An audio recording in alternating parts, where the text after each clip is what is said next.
ಪ್ರಸಿದ್ಧ ಶ್ರೀ ಕ್ಯಾಮೇನಹಳ್ಳಿ ಆಂಜನೇಯ ಸ್ವಾಮಿ ಬ್ರಹ್ಮ ರಥೋತ್ಸವವು ದಿನಾಂಕ 5/2/2025 ಬುಧವಾರ ನೆರವೇರಲಿದೆ.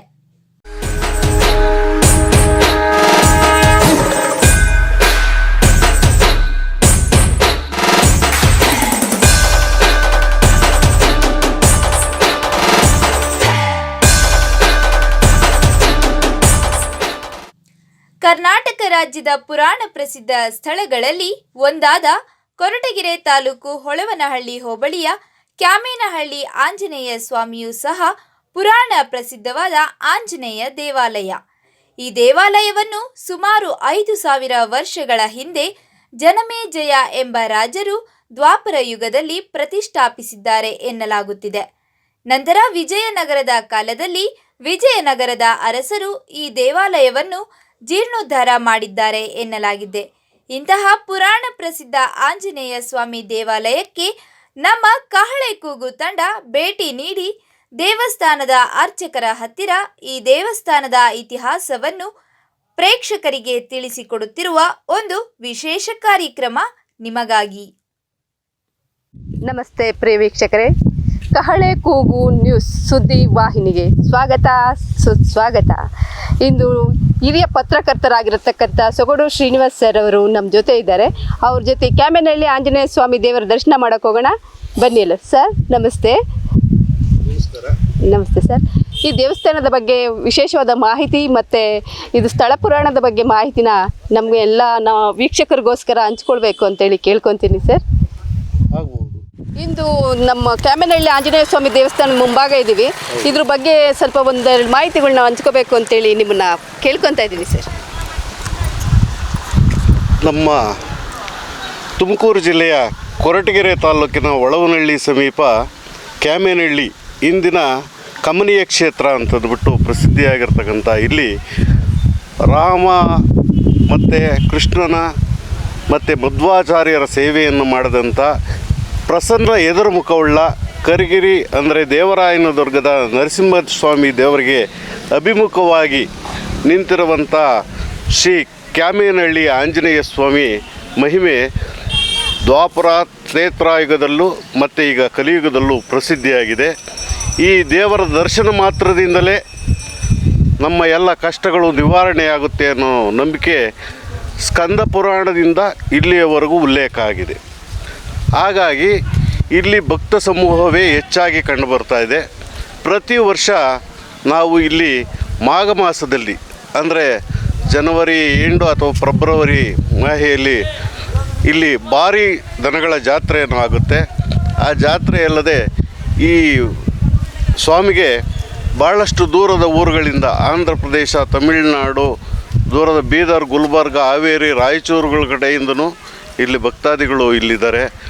ಭಾಳ ವಿಜೃಂಭಣೆಯಿಂದ ರಥೋತ್ಸವ ಪ್ರತಿ ವರ್ಷ ರಥಸಪ್ತಮಿ ದಿನದಂದು ಇಲ್ಲಿ ಬ್ರಹ್ಮರಥೋತ್ಸವ ನಡೆಯುತ್ತೆ.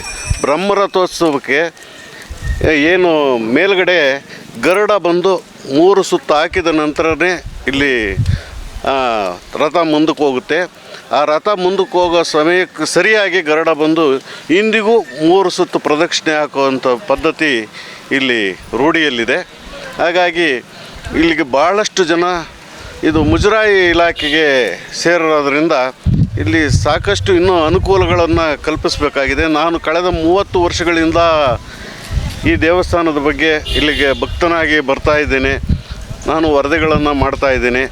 ಹಾಗಾಗಿ ಇಲ್ಲಿ ಸ್ವಲ್ಪ ಸವಲತ್ತುಗಳು ಕಡಿಮೆ ಇದೆ. ಆದರೂ ಮುಜರಾಯಿ ಇಲಾಖೆ ಇದ್ರ ಬಗ್ಗೆ ಇನ್ನೂ ಹೆಚ್ಚಿನ ಒಂದು ಗಮನವನ್ನು ಹರಿಸಬೇಕಾಗಿದೆ. ಹಾಗೆ ಈ ದೇವಸ್ಥಾನದ ಬಗ್ಗೆ ಹೆಚ್ಚಿನ ಮಾಹಿತಿಯನ್ನು ಇಲ್ಲಿನ ಅರ್ಚಕರ ನೀಡ್ತಾರೆ.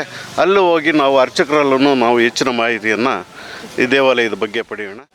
ಇದಿಷ್ಟು ನಮ್ಮ ಹಿರಿಯ ಪತ್ರಕರ್ತರಾಗಿರತಕ್ಕಂಥ ಸೊಗಡು ಶ್ರೀನಿವಾಸ್ ಸರ್ ಅವರ ಮಾತುಗಳು. ಬನ್ನಿ ದೇವಸ್ಥಾನದಲ್ಲಿ ದೇವರ ದರ್ಶನ ಮಾಡೋಣ, ಬನ್ನಿ ಸರ್.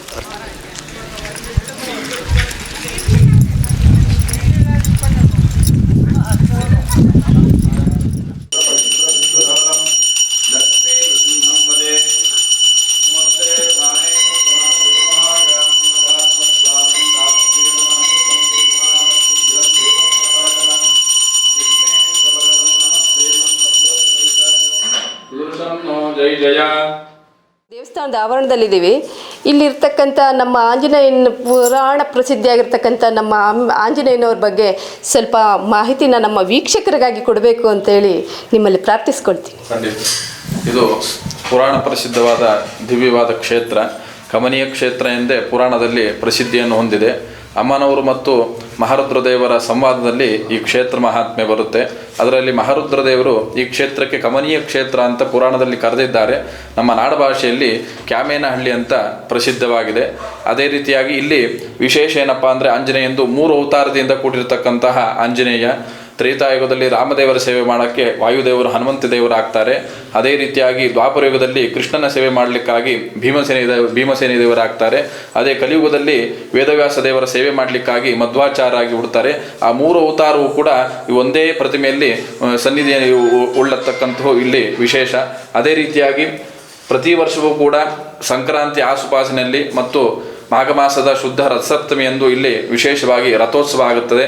ಅದೇ ಸಂಕ್ರಾಂತಿ ಆಸುಪಾಸಿನಲ್ಲಿ ದನಗಳ ಜಾತ್ರೆ ವಿಶೇಷವಾಗಿ ಇಲ್ಲಿ ಹಿಂದಿನಿಂದಲೂ ಕೂಡ ನಡೆಯುತ್ತಾ ಬಂದಿದೆ. ವಿಶೇಷ ಇಲ್ಲಿ ಕರೋನಾ ಆದಮೇಲೆ ಸ್ವಲ್ಪ ಕಡಿಮೆ ಆಗಿತ್ತು. ಈ ವರ್ಷ ಮತ್ತೆ ಅದೇ ರೀತಿಯಾಗಿ ಒಂದು ಎತ್ತಿನ ಜಾತ್ರೆ ಕೂಡ್ತಾ ಇದೆ. ಅದರಿಂದ ವಿಶೇಷವಾಗಿ ಬರ್ತಕ್ಕಂತಹ ರೈತರಿಗೆ ಅವರವರ ಇಚ್ಛೆಯನ್ನು ಪೂರ್ಣಗೊಳಿಸಲಿ ಅಂತ ಸ್ವಾಮಿ ಸನ್ನಿಧಿಯಲ್ಲಿ ಪ್ರಾರ್ಥನೆ ಮಾಡ್ತೇನೆ.